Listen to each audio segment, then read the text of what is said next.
lost my mind. Hey, what's up, everybody? It's Patrick Sargent Music here. I'm here at Old Mill Road recording in Arlington, Vermont, and I'm here to break down my latest song called Believe. This is a huge, high-octane record. It's a lot of fun, and I'm really excited to show you guys. I'm here with the engineer, Ben Arrindell, huge talent, fantastic guy, and we're gonna solo some individual tracks. We're gonna break down this song here. We're gonna show you how we got it done, and I hope y'all enjoy. I'd rather I speak, girl, to give you what you need, girl. I lost my faith, but now you in them chains. My name is Ben Arrindell.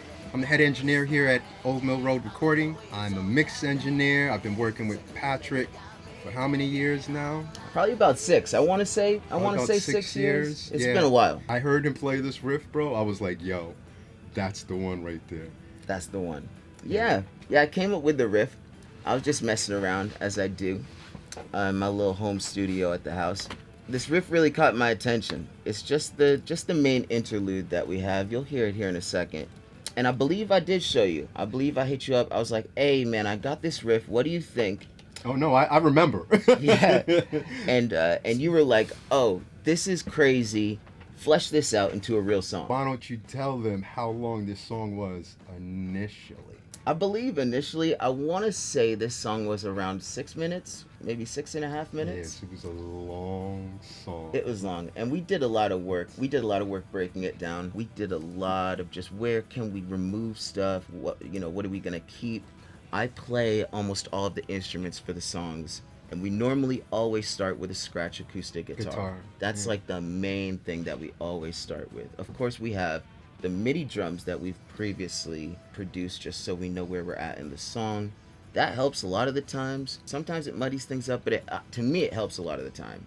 So I come in with the acoustic guitar, right? You've got the drums set up in the live room, and then I'll do the drums, then I'll do the bass, and then we always finish with electric guitar. And I like to double his guitars. Like I'll play you a little bit of these just solo. And he usually starts out with these. You always have some sort of intro with your, you know what I mean? Yeah, he goes on into it, and he gets into it, you know. But yeah, so we start with the acoustic guitars, and I always have them double it.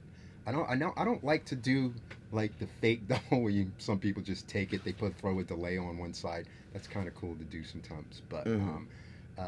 I just find that like when we do the acoustic guitars in these records, they really do thicken up the songs a lot. You know, just that rhythm. I guess right, you're playing rhythm, whatever. And I don't know. It builds dynamic because a lot of the times you have one coming out the left, another coming out the right, so you're getting that full scope of sound, almost in like a 3D sort of vibe there.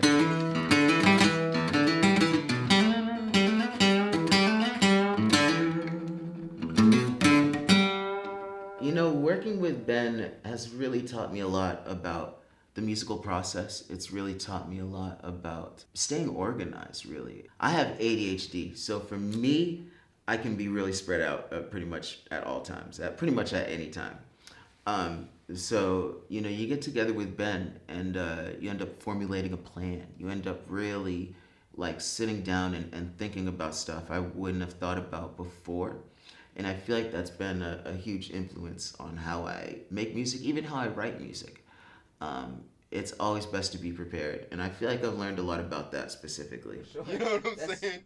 It's like, I like to do things a little bit differently in a sense. I like to get rid of all of the noise. When the drums aren't playing, like I like to mute them. So all my toms, when they're not playing, they get muted. That's what's going on here. I don't always do a room, 2-room mics, stereo room, but Chris Lord Algie said you should always have room, stereo room tracks in there. So we normally do some of that too, but it's not all the time that I'll do a room track. As Patrick has mentioned, he's a multi-instrumentalist. He plays drums, bass, and guitar, and he also writes and sings. So he's basically 100%. So yeah, so these are jump into some of the drums and play it. And what I'll do is acoustic in here.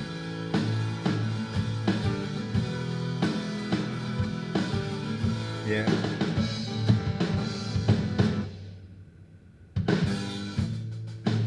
You can see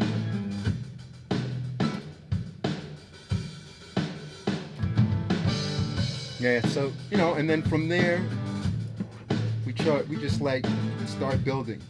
It's kind of a longer process. We've got it down to a science now. I think so. We come a long way. I remember that first session I had with you. We did like 3 songs in one day. I think like so. That? I Or think that we was did the 3 second songs song. in one day. This song, honestly, I think I'm getting a lot of compliments from like just the guitar work, the sounds. I rely a lot on the engineers that also work here because they're so great at like all of this live stuff, live drums, live bass and guitars, getting big guitar sounds and stuff. So I rely a lot on those guys to do the recordings of that stuff. I mean, of course, we're around and stuff.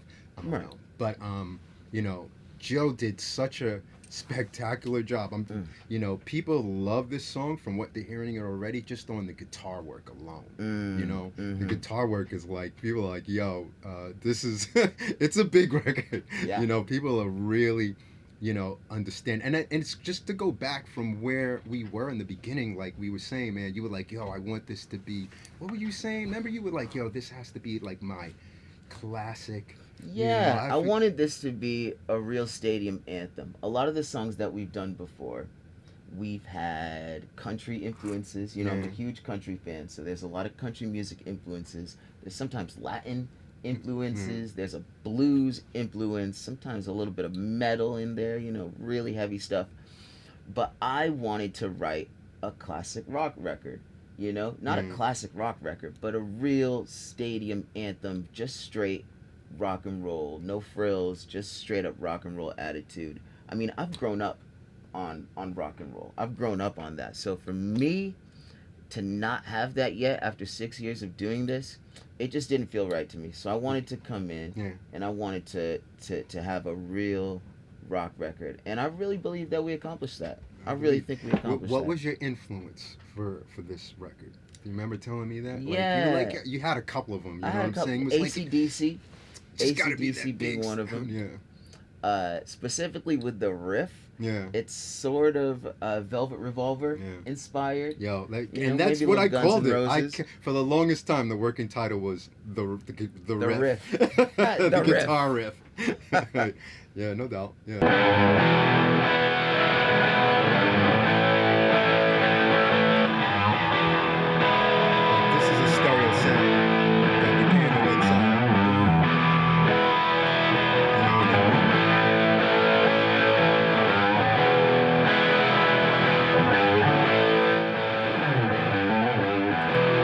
He did a lot of work that day. I mean, those days he really worked his butt off on this one, and just really gave us that classic guitar sound. So that once it sounds full, but it's still cutting through. Yeah, man, it was really catch that. It really it was real pleasure to to work with him doing that stuff for us, because when you have people around you that know what they're doing, it's tough.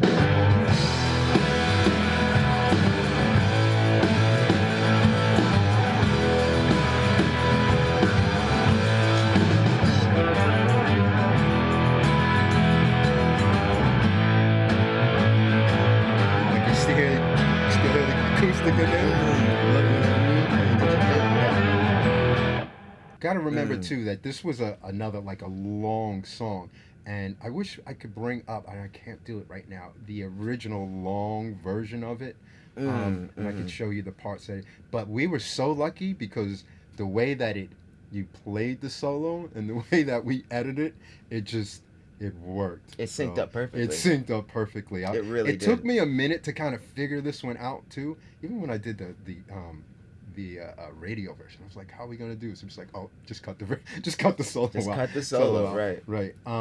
But this, as you can see, this one here.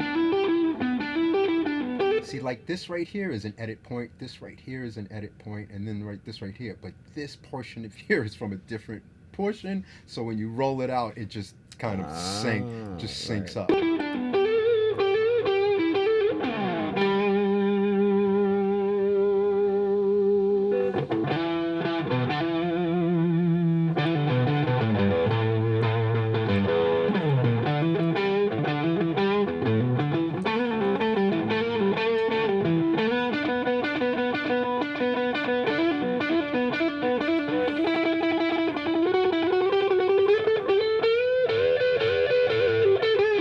Yeah.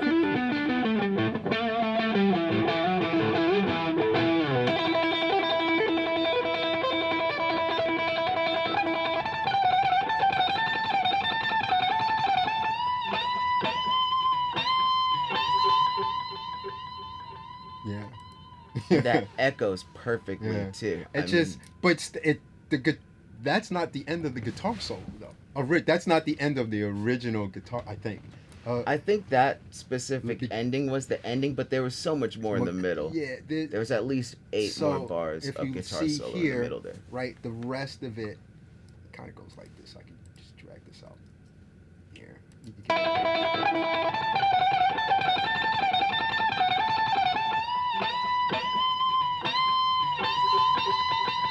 You kind of kept going. Yeah, right. So we actually had to cut it down. You know what I'm saying? And it like finding that right cut point so that it feels natural. But yeah, so guitars. We got the acoustic guitars and all the electric guitars, all the work that Joe did, the solo, and then we come to the vocals.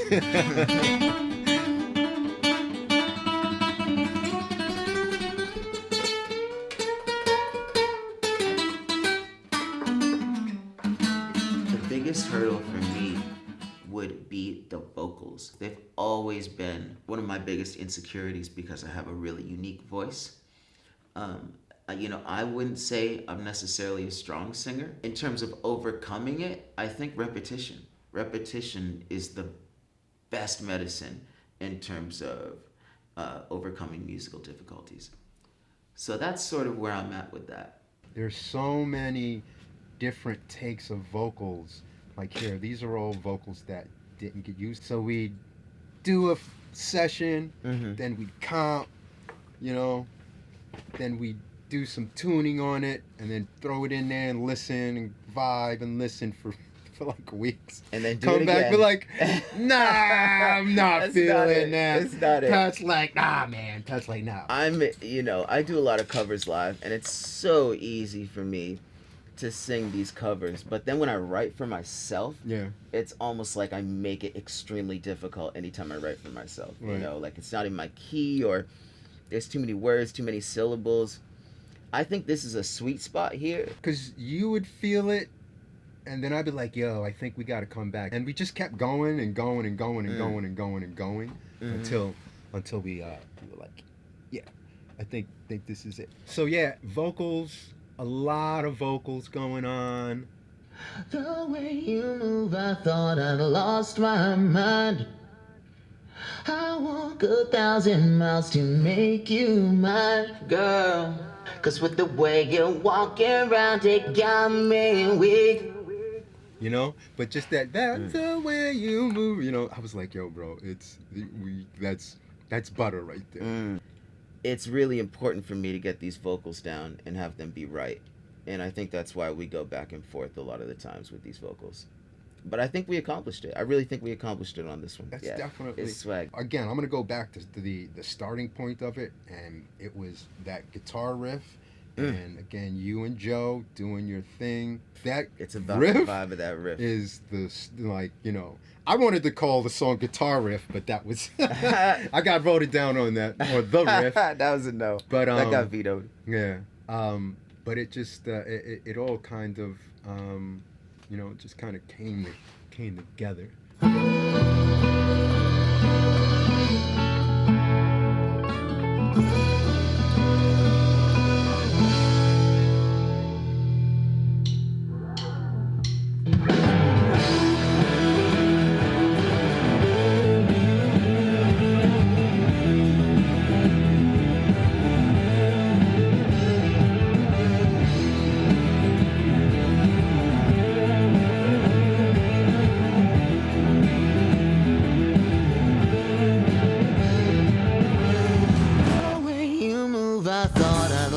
My mind. I walk 1,000 miles to make you mine, girl. 'Cause with the way you're walking around, it got me weak. And with the way you're looking, girl, it can't be beat. Oh, you make me wanna spend like all my means. Hey, what's up, everybody? Patrick Sargent Music here, yet again at Old Mill Road. We just got finished up talking about my song, I Believe. The video is out right now, so be sure to check that out. It's easily my favorite song, as I mentioned. It's my favorite record I've done so far. If you like this behind the scenes stuff, let me know, because I have another one coming for y'all after the next one. So be on the lookout for that. Check it out on Spotify. Believe is out now. Enjoy. Take care.